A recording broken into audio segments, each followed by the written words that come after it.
Is there somebody who wants to kind of be a bosun for today's meeting? If it's possible, I'll just make them a co-host right now. Yeah, sure. I can do it, Derek, if you want. Sure, Victor.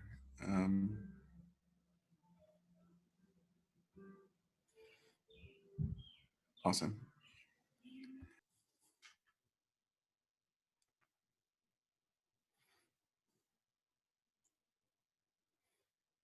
And then just maybe for my own clarification on what happens in Zoom, when I make someone else a co-host, do you get presented the record option?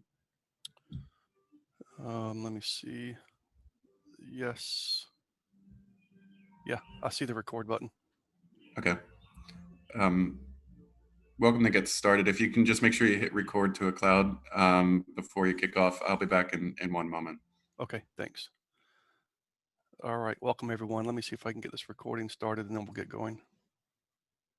Record to cloud, yeah.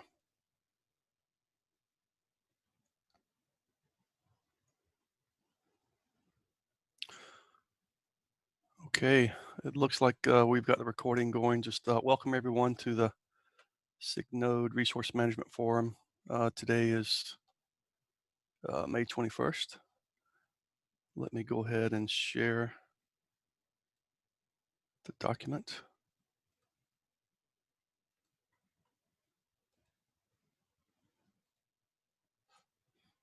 All right, can everyone see the document for today? Yeah, we can see. Okay, great. First up on the agenda is the get preferred allocations. Who is presenting this? Kevin. Kevin. Hey, Kevin. Sorry, it was a late night last night and I'm a little fuzzy still. So, okay, No worries. I will, you want to bring up the presentation and talk from it from there? Sure.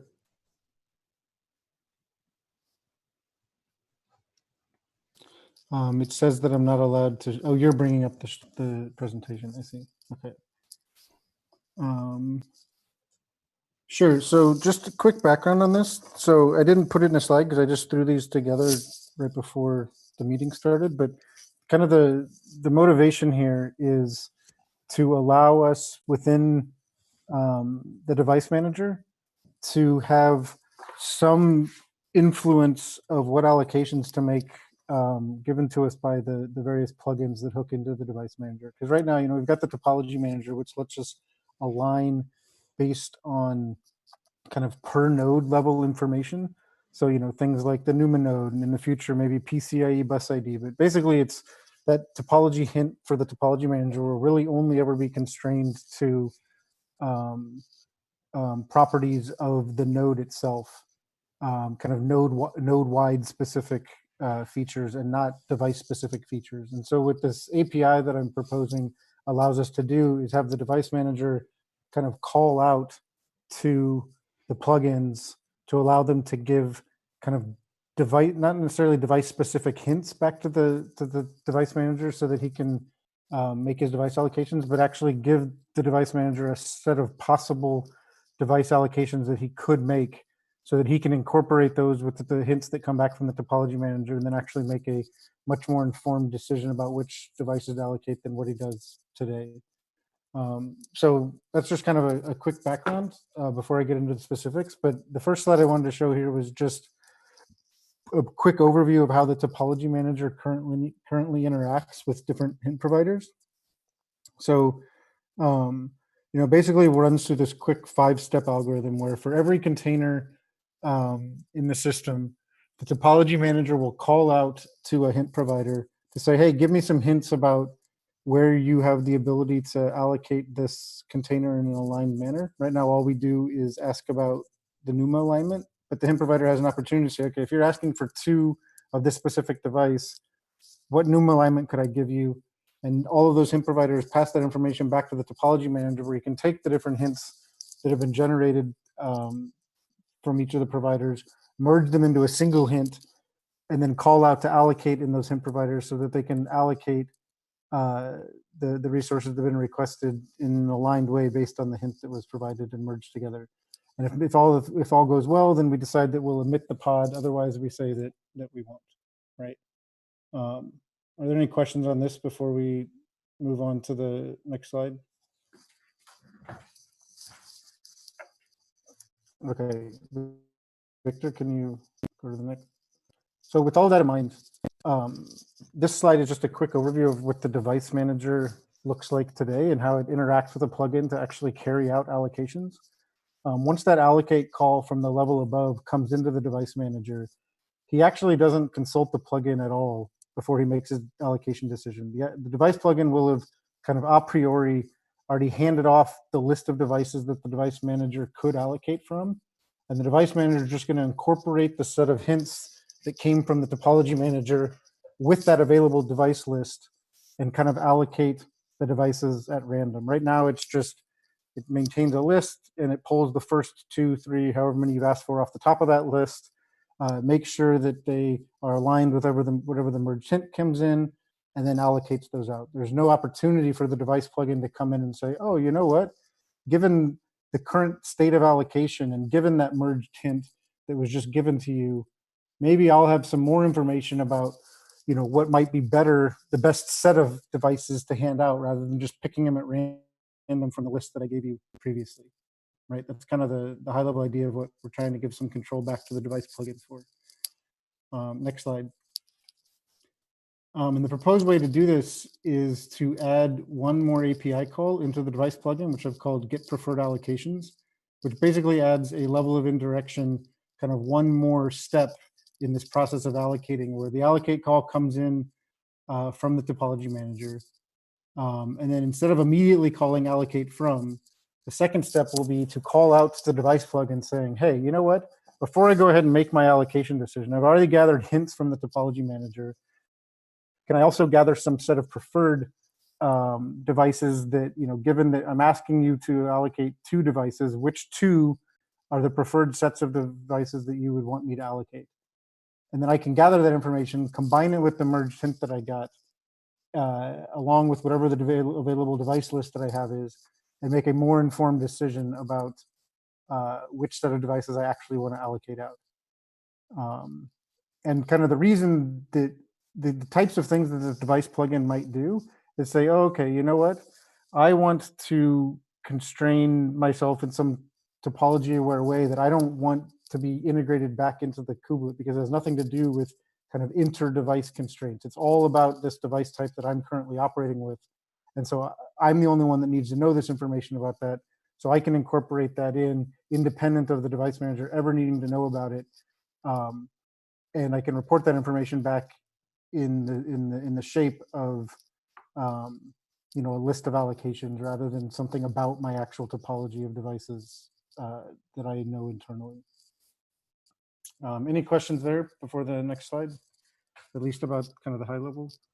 Yeah, I was just sort of curious. Is there a particular device or set of devices you think would benefit from doing this? Yeah, so you know, I work for NVIDIA. GPUs are the obvious answer for us. We have an implementation somewhat similar to this in our internal cluster right now. That's kind of based off of a fork of Kubernetes that we run. Yeah, that's kind of the first use case. But you know, it's the API is designed to be more general for any device type. It doesn't have to be GPUs because it's just about give me the list of preferred allocations of whatever device type you happen to have, right? Yeah. Okay. Great. That's sort of what I was thinking. Yeah. Appreciate that. Thanks. Sure. So I have one question. Why is it called a topology manager? Say Just it want to again, get some back. Why is it called a topology manager? Is it like the yeah. Why is what called the topology manager? Sorry. Yeah. I think his question is, why is this Yeah. component called the topology manager? The one Is that sits above this, the one in the first slide. Yeah, correct. Yeah, because topology, I am from the hardware, some like background is like it maybe is CPU topology, maybe it's network topology, right? Yeah, or like all the device connected.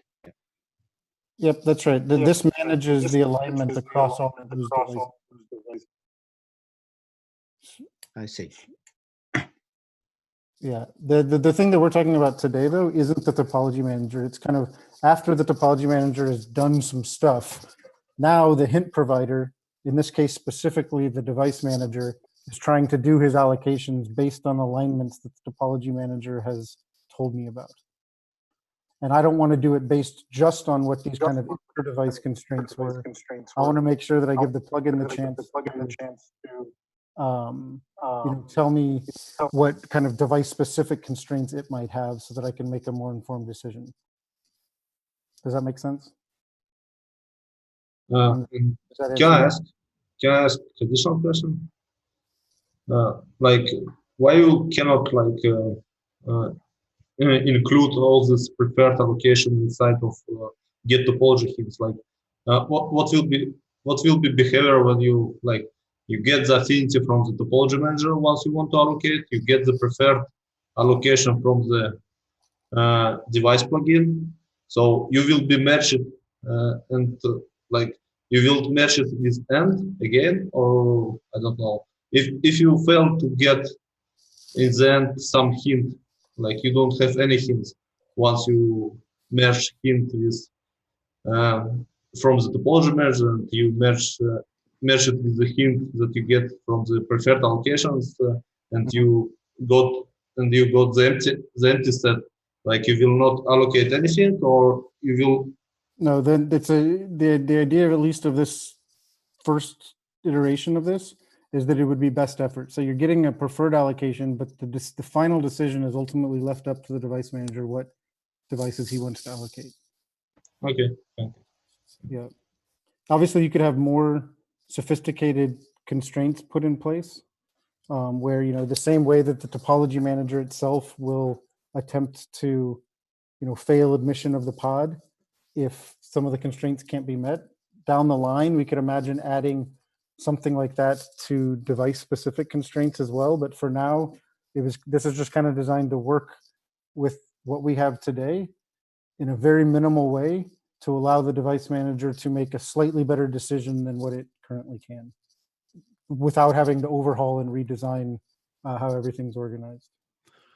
So one follow-up question. So for some devices, when the call from device manager to the plugin is the get preferred allocations, is it likely that some may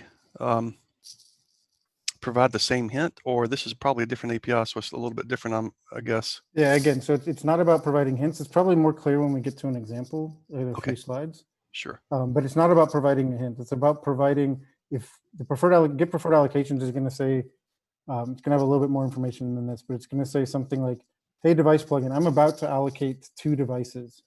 Tell me which set of 2 devices you prefer me to allocate. All right, thanks. Yeah. So this is the actual proposed change, at least from the API standpoint. There would be a new API call called get preferred allocations, which takes a preferred allocation request and returns a preferred allocation response. The preferred allocation request has 3 fields. One of them is the set of available device IDs. This is the device IDs that I want the plugin to consider when it's trying to figure out, okay, what set of devices should I prefer to allocate, based on the 3rd field, which is the size, which would say how many of this device do I actually want to allocate.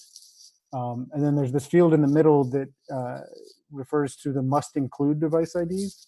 This is given the available device IDs, whatever preferred allocations you come up with have to include this subset of devices. And the reason for passing this along is because we want this API to remain stateless. We don't want to assume that the device plugin knows anything about what devices have already been allocated, what devices may have been allocated to init containers in the past that we want to make sure we reuse in future allocations, and so on. And so this is just a way of giving them all the information they need to say, okay, I have to include these guys, and this is the list from which I can allocate this specific number of devices.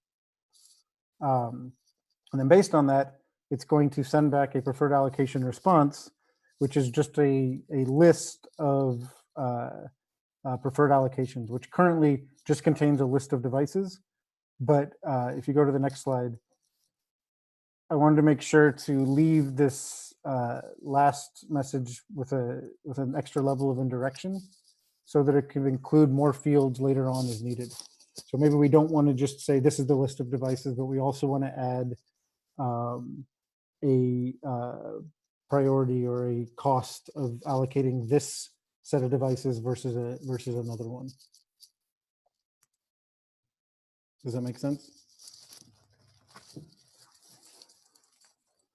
We can come back to that second question that's above a little bit later. Okay, next slide. So this might make it a little bit more clear exactly what this proposal is saying. This is a more concrete example. So imagine you've got this setup on the left, which is an actual topology of a DGX1 Volta machine, which has 2 sockets, 40 CPUs on each socket and 4 GPUs on each socket, where those constraints, if I've got this socket, I'm on this NUMA node connected to these CPUs and whatnot, those are kind of per node constraints that I would want to eventually incorporate into my topology manager node level topology hints. But a constraint that should probably never be encoded there that this API allows us to now encode is the interconnection of different GPU devices using this interconnect technology called NVLink. So if you can see the green and gray bars down below, you can see how, for example, GPUs 0 and 3 are interconnected by 2 lines, a gray one and a green one. That represents that these guys have a strong double NVLink connection between them. Likewise, 0 and 4 also have this double connection, but 3 and 7 only have a single link. So that's a slightly stronger link, a slightly weaker link than if you have 2 of them between them, right? And it just kind of builds up a more interconnected topology of these GPUs, which implies that if I'm ever asking for 2 GPUs, I'm going to prefer some set of 2 over a different set of 2, right? And so that's exactly what this API would allow me to encode when I send this back. If the request that I got coming in was, hey, no GPUs have ever been allocated yet on the system. There's 7 of them available. Someone's asking for 2. What is the set of 2 devices that you would prefer me to allocate? And based on it running some internal algorithm to figure out what the best set of 2 devices it would prefer you to allocate would be, it's going to send back this response saying, if you're going to allocate 2, I'd rather have you allocate either 0, 3, 1, 2, 4, 7, or 5, 6. I don't want you allocating 4, 0, for example, because that would be a non-optimal interconnect of my NVLinks and other topology constraints that it takes into account. Next slide. Likewise, if the request for 4 came in rather than 2, you'd want it to be able to, return a similar set of preferred allocations, where this time it's, obviously the 4 on the left versus the 4 on the right. This is actually the same allocation that the device manager by itself would come up with if it was just doing allocations based on NUMA constraints. But obviously the previous one wouldn't have been necessarily the one that the device manager would come up with even today. And then the last example I have on the next slide is just incorporating this notion of having the must include device IDs, where if I pass the available ones as all 8, and I want to make sure that it always includes all 4, 0 and 4, then it could run its algorithm under the hood and figure out, okay, well, if that's the case, then the preferred allocation I want you to do is 0, 4, 1, 5, again, based on this kind of internal topology constraints that it knows about for these specific device types. And that's basically all there is to it. There's not, again, there's not a whole lot to this proposal other than adding this one quick call out to help the device manager be a little bit more informed about its allocation decisions instead of just picking from random from the device list that it's given a priori. Can you go to the next slide? A couple of things to point out is that we would make getting preferred allocations a completely optional call. So if a device plugin doesn't want to implement this yet, it doesn't actually care about making any preferred allocations, it's equally fine to get 2 devices from anywhere amongst the ones that it's made available. It doesn't have to allocate this at all. The device plugin will, just notice that it's not implemented and not do anything with that information. Or sorry, the device manager will do that. It's also worth pointing out that we've, if you look at the KEP, I've kind of walked through what would happen in all of the 4 possible cases of interacting with between the device manager and the existence of this API call or not in any of the plugins. And so I encourage you to kind of take a look at that KEP and comment on it to make sure that what I've said for each of these cases makes sense. But in general, it will gracefully handle all of those in a way where nothing will change from how it is today if no one ever implements the Get Preferred allocations. And nothing will change from how it is today if someone disables the topology manager and also doesn't implement any of these new API calls. And the last thing to point out, as I mentioned at the very beginning, was any of these return preferences that come back will always be honored in kind of a best effort fashion. It's not meant to be as kind of configurable and tunable as the node level topology hints that we are able to set up with the topology manager. It's really just a way of doing a little bit better than what we have today with a simple API call, extra API call out to the plugin. And then the very last slide is a couple of quick questions. The first one being, you can imagine if, imagine I've got 100 devices rather than just 8, and they say, hey, I want you to allocate, give me the list of preferred allocations for 2 devices. It's possible that you could end up with some explosion of possible combinations that you would want to send back because, you don't really care about, too much about which sets that are allocated, but you want to make sure that it is constrained somewhat. So you end up sending back a list of 4,000, 5,000 separate combinations. That doesn't seem like something that, would be tractable in the long term. And so does it make sense to pass along the topology hint so that you can actually have the plugin incorporate that and limit his response based on it? Or maybe instead of doing that, we don't have Get Preferred allocations return a list of preferred allocations. Instead, you actually you kind of pre-filter the list of available devices that get sent in to have already taken the topology hint information from the topology manager, namely the NUMA constraints, into consideration, limit the list of devices that are passed in kind of pre-filtered by that, and then only have the plugin return a single preferred allocation based on the devices that have come into it. And again, maybe there's only 2 left on the machine after this pre-filtering happens, and so now the device plugin doesn't even need to call out to the device manager doesn't even need to call out to the plugin because it's got all the information it needs to do that allocation. And that's kind of the combining both of these questions.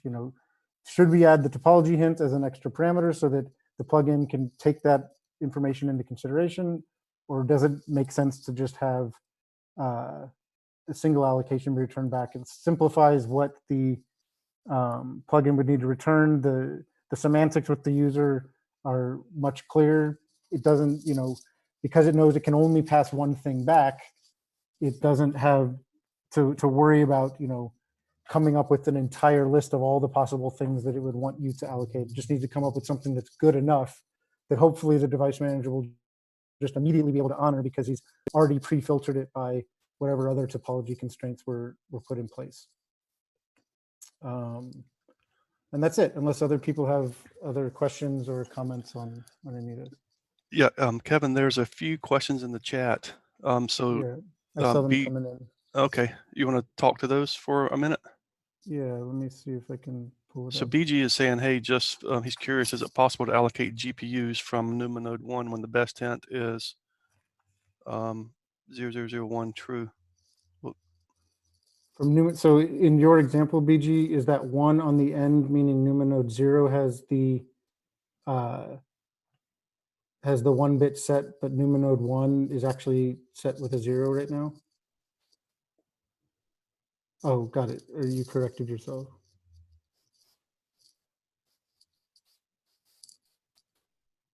Actually, I don't see the difference in your question. I think that the short answer probably is no, because again, the final decision is ultimately left up to the device manager, no matter which way this works out. And so even if you prefer, if the plugin sent back a preferred allocation that included something that was impossible to combine with the NUMA constraints that came from the topology manager, the device manager wouldn't do that allocation. It would instead ignore what the plugin said and only allocate according to the topology manager constraint. Does that answer your question, BG? Kevin, I had Okay. Yep. Go ahead. a question, if it's okay. Let's say we do this. How would you want the project to test and sustain it? Can you say that last part again? You broke up a little bit. How would you see our existing testing around device plugins The testing. Right. evolving to account for this? Like, would we be writing a mock device plugin stub that exercises this additional call? Like, one of the things I'm trying to think about when we look at all these things is just like, what's the sustainable way we in Signode ensure that we don't regress as we get more? Yeah. I think that it'd probably be a combination of, obviously extensive unit tests where we kind of mock out what we expect the device plugin to do based on things that come from, a device plugin that's just, mocked out in the unit tests. But I think also we would want to build an extensive suite of, integration tests, the ETE tests that we have. But again, I think you could do it with a mock plugin, a stub plugin, like you mentioned. It doesn't necessarily have to be a full-on device because, it's very easy to write one of these stub plugins because the plugin interface is very, very simple. All that the plugins do is enumerate a set of devices back to the device manager. Device manager notes those down. And then anytime it decides to make an allocation, it kind of informs the device plugin, who then has the opportunity to tell it, oh, here's some things I want you to pass down to the container runtime based on the fact that you have decided to make that allocation decision, right? So stubbing one of these things out to, not necessarily test that a device plugin itself works, but that the interface between the kubelet and the device plugin works is actually pretty straightforward. Does that answer your question? Yeah, it does. Great. Okay, so the second question in the Zoom chat was, is this call per device only? Do we support the combination of devices? So again, this API call is all about doing device-specific constraints and kind of encoding those in this preferred list of allocations that come back. And so yes, it would be device only.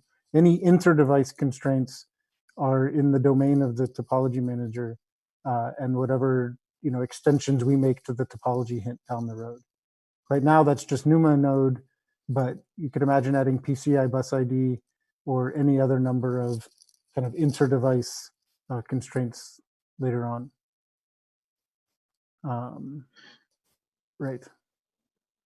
Do you hear me? Yep, go ahead. Sorry for audio quality, I'm a bit on the road. So, Kevin, one thing which I wanted to note is what I listed in the Slack our CAP proposal to enhance the algorithm for selecting like inter-devices. Mm-hmm. And what I'm thinking, it will be a lot more useful to actually extend the topology hints to actually include with cost metrics inside the device and between the devices. Because when it means like the decision about the thing like selecting multi-device or within multiple instances within one device, it will be on topology manager side. Because if we add one more call, this additional call might be used as a to trick topology manager. So like imagine the situation what topology manager says like, I have these 6 devices available.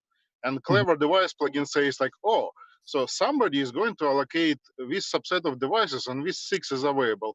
So let me trigger what like the only preferable is wet combination or wet combination. So this additional call might be just using to override the influence the topology manager decision in the bad way. And if we do like the constant or cost-based definition between the instances of the devices, between all the device plugins, and maybe system resources as well, when it will be like one clear algorithm why it was selected. So that you can kind of a priori, as the person that's about to deploy a pod to this node, kind of know if this set of constraints is true, I know I'm going to get this kind of alignment. Whereas this is going to be a bit more up to the different plugins in some ways as to what devices you'll actually get allocated at the end of the day. Is that the worry?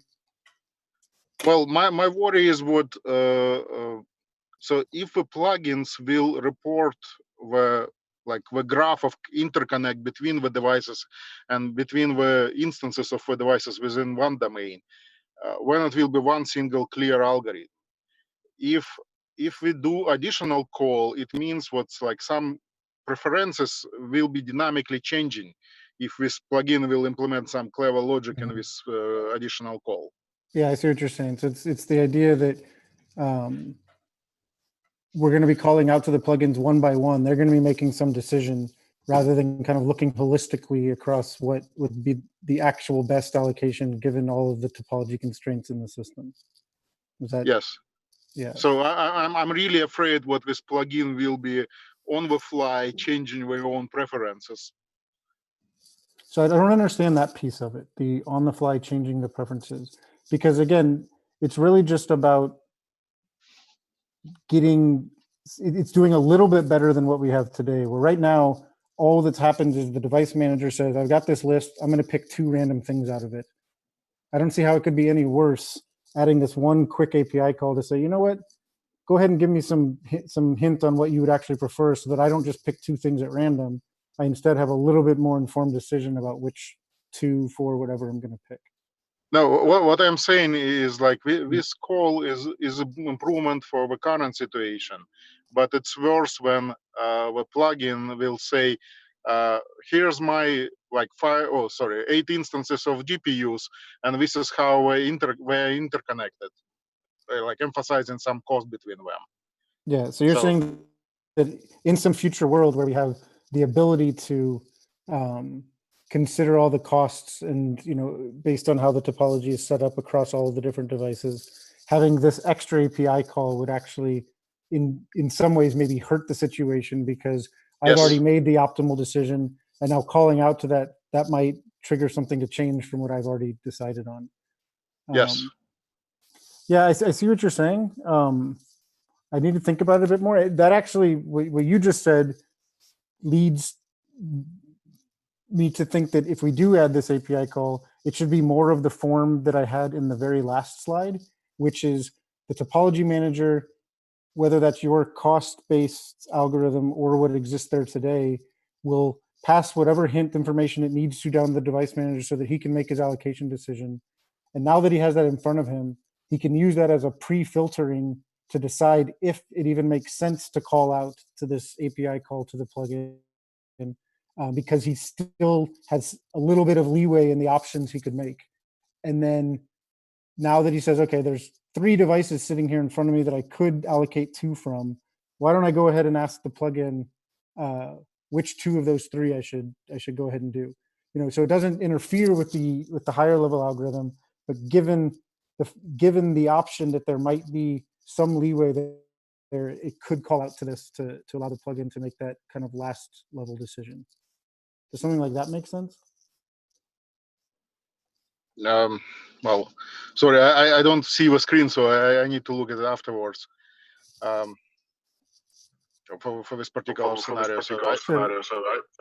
Let's take this offline because I read your guys' proposal a few months back, and I need to take a look at it again because I definitely don't want to introduce something that will preclude us from making better improvements internally to the way that the topology manager operates today. Right. Yeah, and But another if- thing which I wanted to say is what this call will be like within one domain of devices. And well, I know like NVIDIA just Does that make recently introduced 100 devices where you have not only GPUs, but you also have like connectivity like close to GPUs.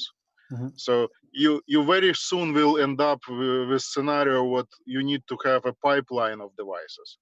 So I would suggest let's think about actually to expose like the real topology between the multiple domains of the devices Sorry, rather I'm than trying trying to constrain one. What do you mean Yeah. by domain of device in this context? I'm not Well, quite for following. example, like GPU plus some like NIC or GPU plus FPGA or something like generic PCI device. So like when we like example NVIDIA 800, you have GPU with connected NVMe directly. So like you might want at some point allocate this GPU plus with NVMe for your workload. It was some one shot. Mhm. Yep, I completely agree. Sorry, what's the question in there? I didn't.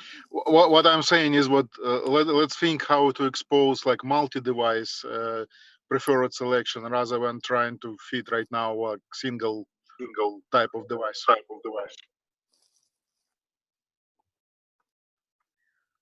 Yeah, I still think we should take this offline because I still think that having this, again, like I said, if it's kind of just the last level of hint, if you want to call it that, would still be beneficial, even if we have solved the constraints that you're talking about in a more cost-based analysis way. So again, I think we can take this offline because you've obviously thought quite a lot about this proposal, and I don't want to take up everyone's time with talking back and forth. Still have a better handle on how they would interact, right? Okay, All right, yeah, let's take offline. Yep.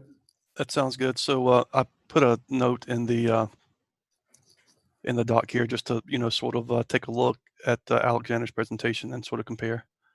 So okay, any other discussion on this Just presentation? one quick question before we move on. Within the preferred allocations request, how do we set the must include device IDs, or where is that set? Maybe I missed that. I'm sorry.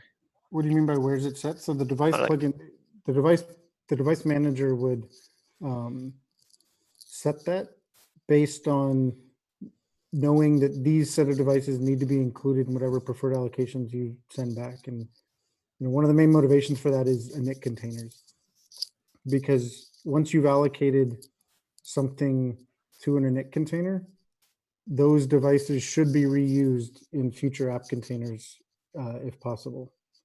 And so, if I've given two CPU or two, let's say GPUs in this case, I give two GPUs to my first init container, and the next thing is an app container, he's asking for 4 GPUs. I don't want to just say, give me any 4 from this list of devices I send you. I want to say, here's the available GPUs that are there. Give me 4 of them, but you have to include these 2 because I know that I've already handed those out to an init container that's going to run before you. Does that make sense? Yeah, that makes sense. I also had one question for this, like a device ID. Are they discovered by the device manager or the aware as like in the topology manager level? Because also, yeah, this also like the related to your asking the slides question. Because if you pass on the topology hints to the device plugin, right? At that time, with a high level like hints, or is like the device ID level? This is kind of out of scope of this.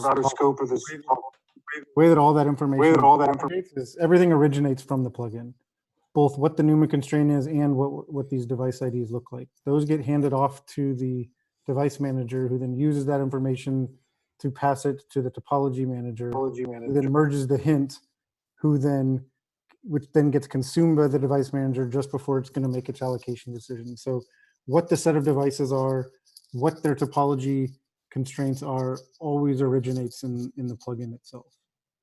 Does that answer your question? Yes, thanks. Yeah. Yeah. Okay, so we've got about 15 more minutes left. I think we've got this pretty much covered. And how about we sort of take the rest of it offline so we have enough time to go over the other stuff? That sound reasonable to everyone? Yep. Thanks, guys. All right. Thanks, Kevin. All right. The next item on the agenda was offline review requests for Derek. Talking about support pod level resource alignment. There's the enhancement. Any discussion on that, or are we go on to the next one? Chris here. If you could let me share the screen, I think in 3 minutes I can show the difference from the last update about that. Okay. I guess I don't. I'm curious how others feel about that enhancement. Actually, Kevin left us his, I think it is informal approve, and the concept changed a little bit from the last week, so that I wanted to present that. Yeah, I mean, let's do that. I just wanted to make sure that You're talking about the pod level topology policies. Is that, yeah. Yep. And yeah, like Kevin proposed, we changed that to the idea with the topology manager scope, where you select the scope in which the topology manager will collect hints. The scope is either a container by container or pod by pod. And yeah, we applied the comments that you left to us, and Yeah, yeah, Derek, we I wanted. don't know sorry, I didn't mean to interrupt, but Derek, I don't know when you last looked at this, but previously it was proposed as a new policy called pod level single NUMA node. And I came in and kind of counter proposed that instead of having this one-off pod level constraint for the policies, you'd actually, if we're going to introduce anything like this, it makes more sense to say whether all of the policies apply per container or all of the policies apply per pod. Meaning that if I wanted to make sure that all of the resources allocated to any container in the pod have to be aligned versus just on a container by container basis. And so the feedback that I gave was, if we're going to do this at all, it should be kind of a second level flag, which is this is the scope on which the policies apply versus just adding one by one more and more policies that do slightly different things. Yeah, I appreciate that. That was what kind of the earlier iteration of I had seen. I was struggling to think if we added a pod policy as appeared a single NUMA node or restricted, like I really wasn't sure if we were reaching a state where I would know how to recommend a end user how to deploy the system anymore. So I think the scope variant makes sense.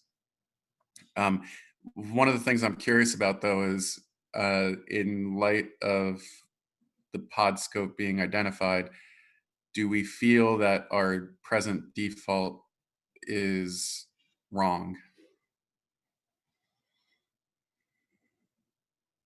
Meaning going by container rather than pod at the moment. Yeah, like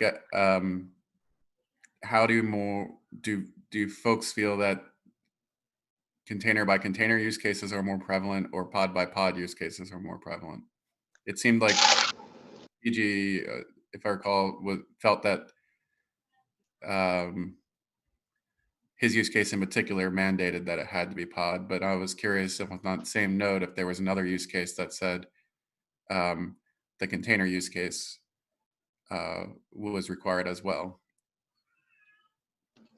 Well, based on our trials, we mostly thinking about what scenarios what like affinity, anti-affinity, because you might have, let's say, two data processing containers, which needs to be strictly aligned.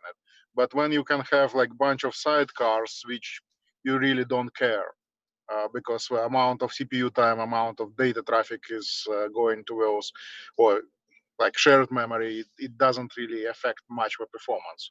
So it might create more problems in this like more than two containers setup.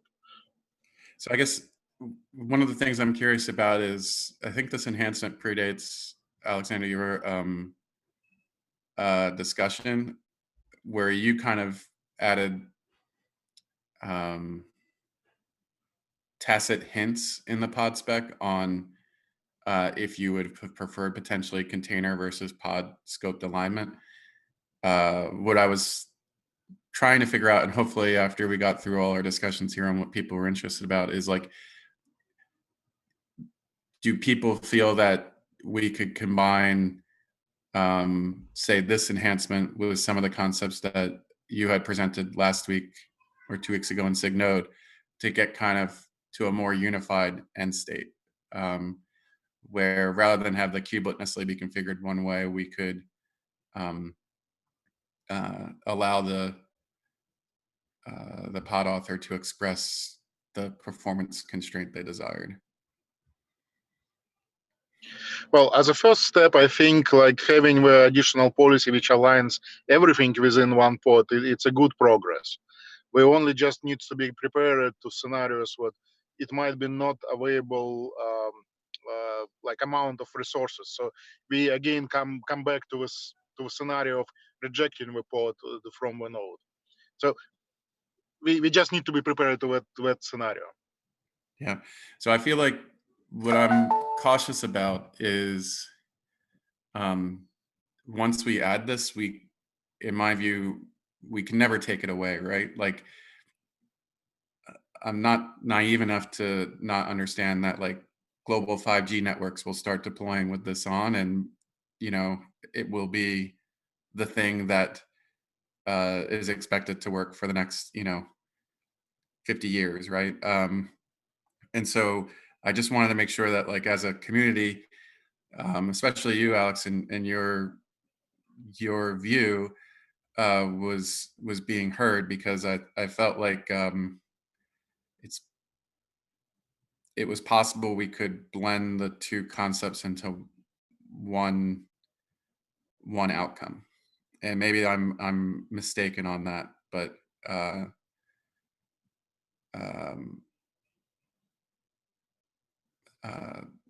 just wanted to get the broader engineering community's here's feeling on this, because I view this as saying, like, I'm going to have some use cases where I want container level alignment, other use cases where I want pod level alignment, and it's not clear that you'll have a one answer fits all outcome on a node forever. And maybe that is the outcome for the next 12 to 24 months. But I just felt like this was a forum for us to ask if some of the ideas that you had presented should be collapsed into this, so that the desired UX could be expressed away from the node configuration, but on the pod a little bit. Desired UX, I think it's well, we already have in pod spec with node affinity, anti-affinity pattern, which we are using for the scheduler. So if we can expand the pod spec to include also this like container affinity and anti-affinity, then we can achieve all those like variants of combinations. Like regardless how on the backend it will be implemented, it will be just like one single UX for the user. The question is, like, well, based on how I observe the pod spec changes that come into the Kubernetes, like it's very long road to go. So if for Samsung we need to enable something right now, and we have topology manager right now, maybe it is a temporary solution until we get the pod spec defined. Yeah, I don't believe anything's temporary. Like, once it's in, it's in. And so I think there's an opportunity here that we could explore this. The only other question with like pod level alignment would be things like debug containers, or we got a lot of pushback from other communities who have desired a sidecar container type, largely around folks that wanted different pod shutdown semantics, and or did Envoy style or Istio style sidecar injection. And so it wasn't clear if we look at the use cases of pods that would be authored, are we assuming that if a pod is authored, is the same user using Istio or Envoy or something else that might inject a sidecar, that you would still want pod level alignment on that container or not? That was the other concern I had. And I want to,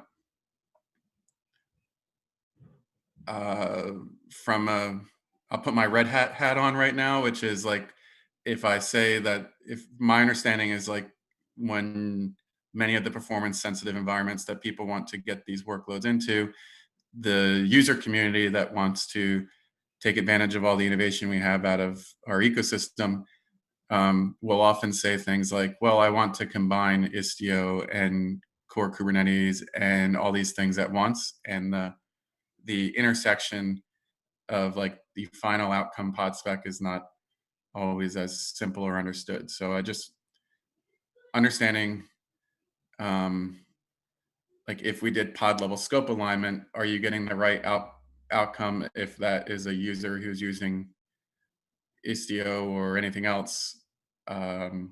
Is just something I'm trying to be sure that we're careful about, or at least calling out. Same with everyone in like the CNF space. Like it's hard to like show someone like this is the pod spec for a CNF function, and or if folks will go and write other mutating webhooks that change that CNF at deployment time. Like, so in general, I'm kind of wondering, like, is it better if we find a way to blend the hinting model you had, Alex, with a static configuration model that this proposal defined? And I'm also very open to being convinced like that's just a horrible problem to try to work out, and let's make progress as a community and do incremental steps. But I do want to use this as a forum to like actually have an open conversation about that.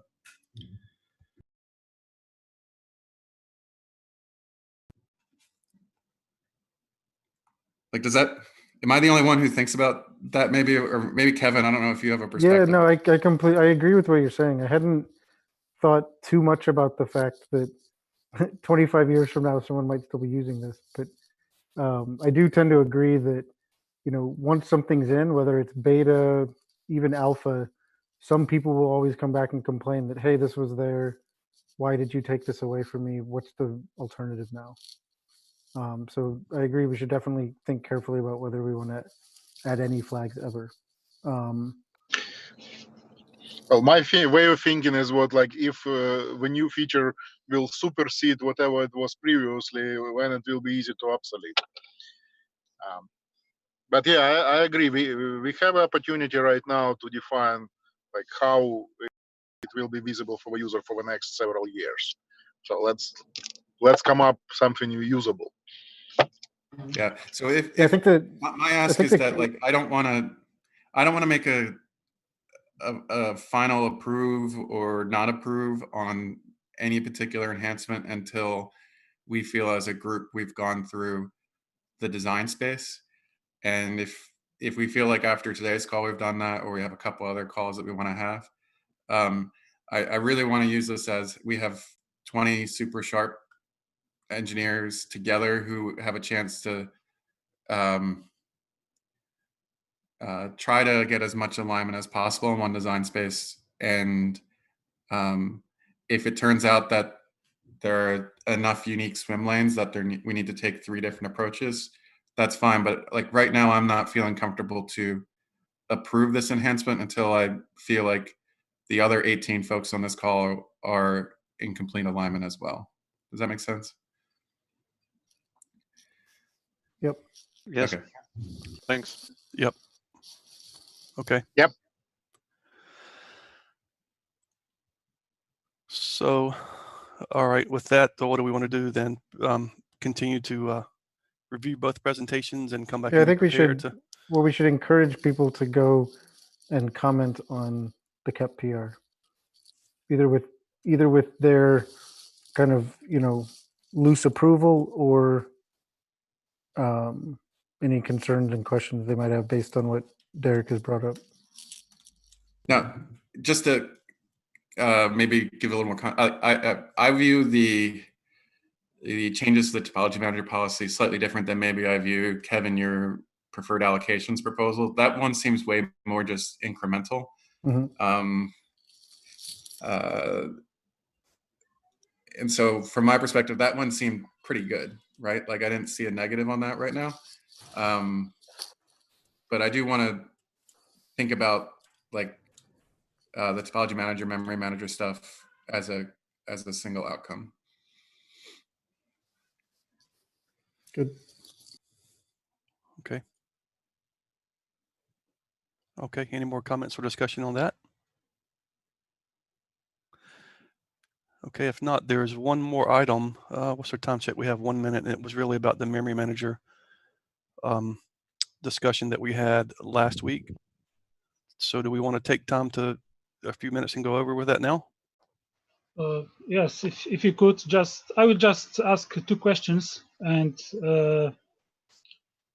maybe present this presentation next week. Okay. Mm. Well, okay, we'll wait on the presentation and go ahead with the questions. Could we open the slides? Yes. And just go to the fifth slide. Sorry, to the 6th. The next one, yeah. So recently there was a concern about user experience, and it was caused by the number of flags that we propose. So we just came with the idea that maybe in alpha version of Memory Manager we could simply skip some flags. What do you think?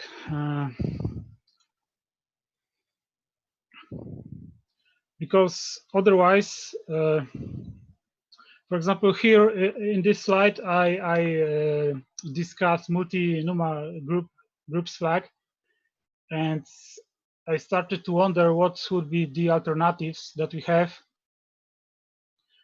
if we don't want to include this flag incorporate this flag into Memory Manager.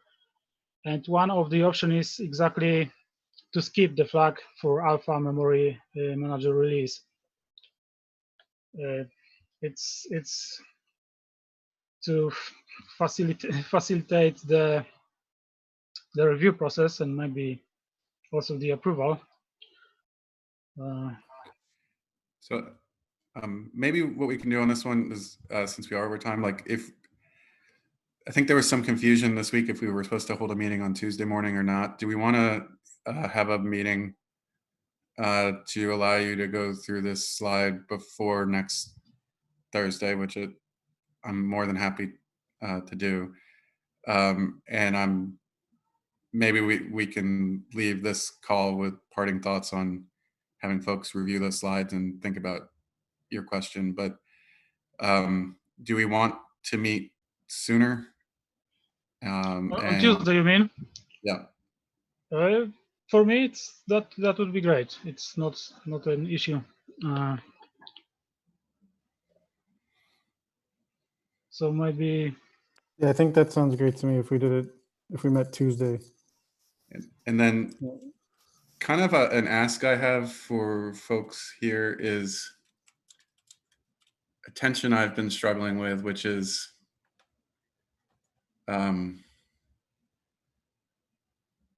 should we optimize our design thoughts around clusters for specific use cases, where the way we approach flags and configuration would be, this is what the recommended kubelet config for an AI cluster would look like, and does that look different than the recommended config for a cluster running CNFs, right?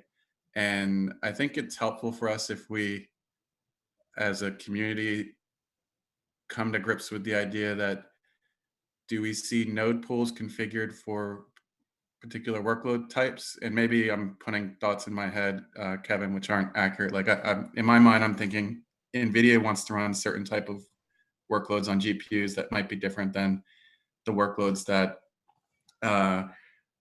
packet processors are running, and maybe that's a mistake on my part. But No, that's definitely true. And not only that, I'll just add one more thing there is that, you know, we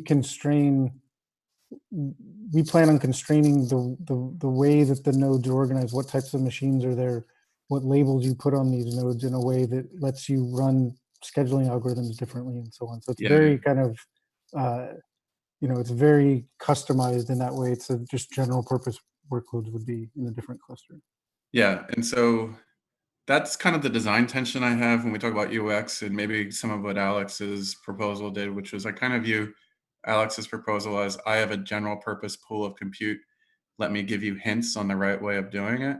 And then I view some of the work that Kevin, you're pushing, or some of the work that BG and Samson is pushing as saying, I have a particular class of workload I want to run best on a cluster that's been tuned for that workload, whether that is AI inferencing models versus packet processing environments.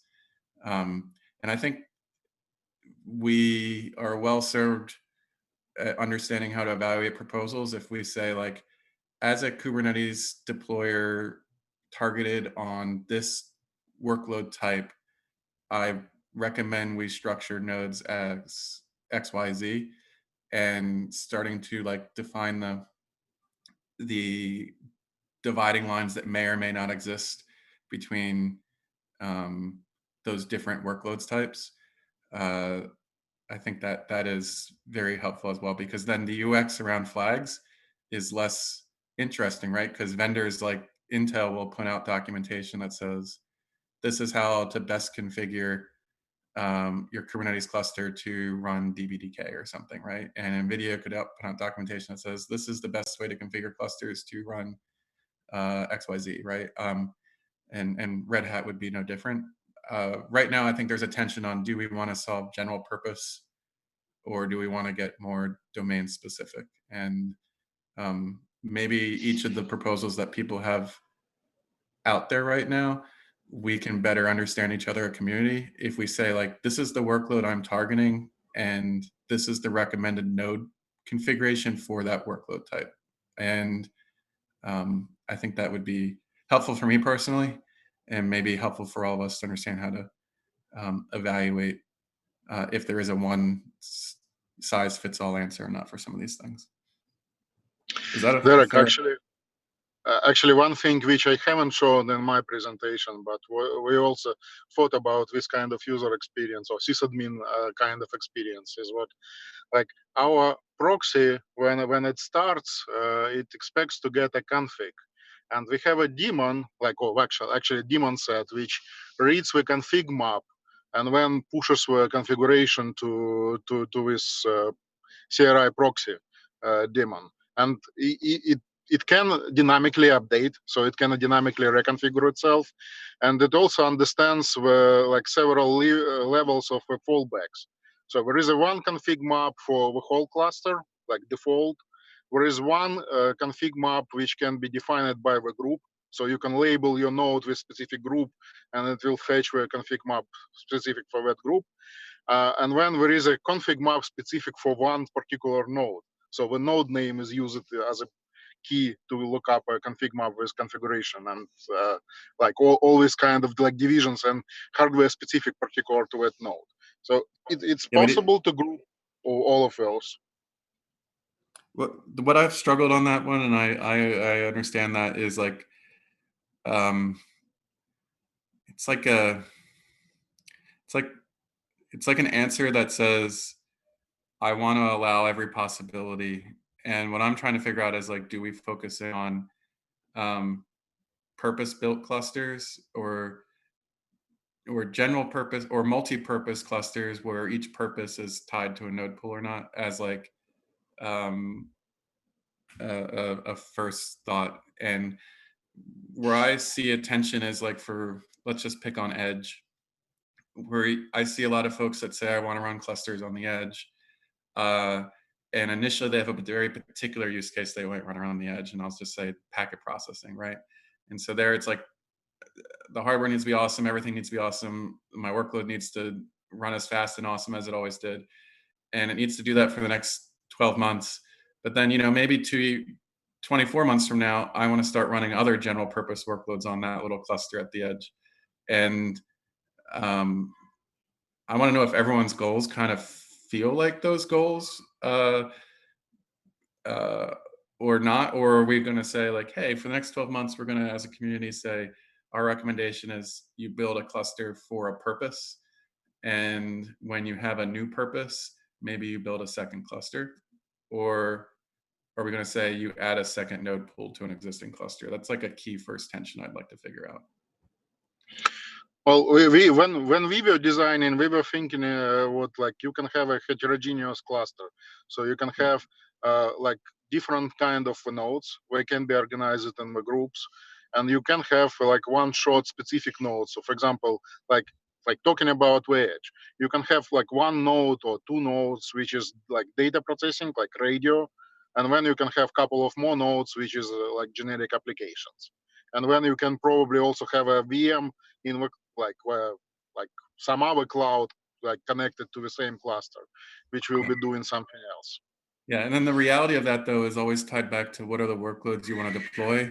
And so like if you have one workload that deploys X and it prereqs a certain level of cert manager, and then you have another workload that deploys Y that had a different level of cert manager as a prereq, then like inevitably you got a tension there too. And so I'm just trying to like ask that for each proposal that's presented forward, if we can put it in the context of like its intended use. That's all I think would be good. Like in 2 weeks, if we came out and said, we think this enhancement is awesome for this use case, and we're going to go and try to explore that for that use case, and this enhancement is awesome for this other use case. We always have the clear use case in mind or the consumer in mind for why we're pursuing any given enhancement, rather than leaving it up to the deployer to guess why we built something, I guess, and or didn't take a more general purpose approach. So either way, that's my general ask, if we can just be like cognizant of that. And so I appreciate, Kevin, you calling out that like that is what you are desiring, right? And I'm sure the other proposals are here targeting specific places as well. Either way, so do we want to meet again on Tuesday morning? Is that what we're getting consensus? It seems like there's a couple plus ones in the chat, and that's fine with me as well. So Okay, all right, awesome. Okay, if that's it for today, I'll stop the recording and send out a meeting invite for next Tuesday. And thanks everyone for attending, all the great input. And we'll see you Tuesday. great, thanks. Thanks. Thank you, guys. Thanks. Bye.